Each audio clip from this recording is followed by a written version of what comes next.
Ketua Umum PSI Kaisang Pangarep menanggapi hasil survei Litbang Kompas yang memperlihatkan elektabilitasnya tinggi di Jawa Tengah namun rendah di Jakarta. Kaisang berterima kasih kepada Litbang Kompas karena dari survei ia jadi tahu elektabilitasnya. Soal elektabilitasnya yang jomplang di Jakarta dibanding di Jawa Tengah, Kaisang bilang akan mengevaluasi. Dalam survei calon gubernur Jawa Tengah, Litbang Kompas elektabilitas Kaisang 7%. Namun untuk calon gubernur Jakarta, elektabilitas Kaisang hanya 1%. Dan kami berterima kasih karena saya bisa melihat, oh ternyata angka saya ada di situ. Jadi itu akan menjadi bahan evaluasi buat tim kami, karena kan di Jawa Tengah kami tinggi, tapi di sini kami agak sedikit lebih rendah, bukan sedikit tapi memang sangat rendah. Jadi nanti kami akan melakukan evaluasi antara tim Jakarta dan tim Jawa Tengah. Oh, condongnya kemana? Sabar. 27 Agustus ya. Ya, yuk. Di Jawa Tengah yang menjadi kandang banteng, survei Litbang Kompas 20 hingga 25 Juni menunjukkan elektabilitas Kaisang Pangarep menjadi yang tertinggi, namun unggul tipis dari Kapolda Jawa Tengah Irjen Ahmad Lutfi.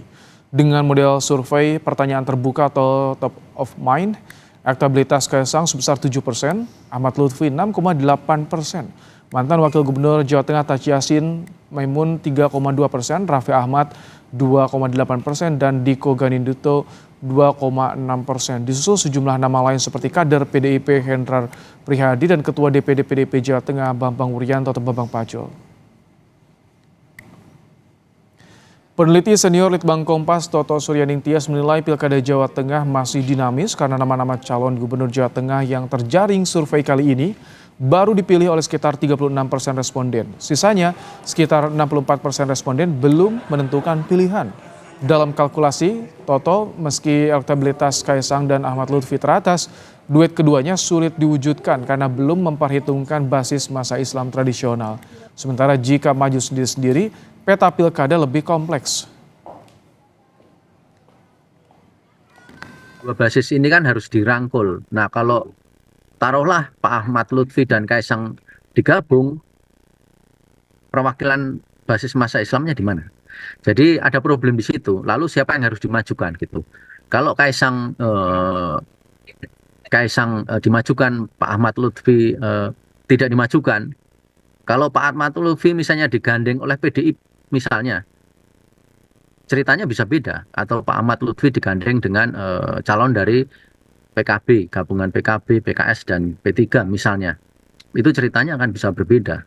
Karena lalu porosnya akan menjadi lebih banyak dan akan lebih sulit bagi kubu yang didukung oleh Jokowi. Partai Golkar mempertimbangkan Yusuf Hamka diusung maju sebagai bakal calon gubernur dan atau bakal calon wakil gubernur di Pilgub Jakarta 2024. Kepastian pencalonan Yusuf Hamka sebagai cagup atau cawagup nantinya bakal mempertimbangkan perkembangan elektabilitas Yusuf Hamka.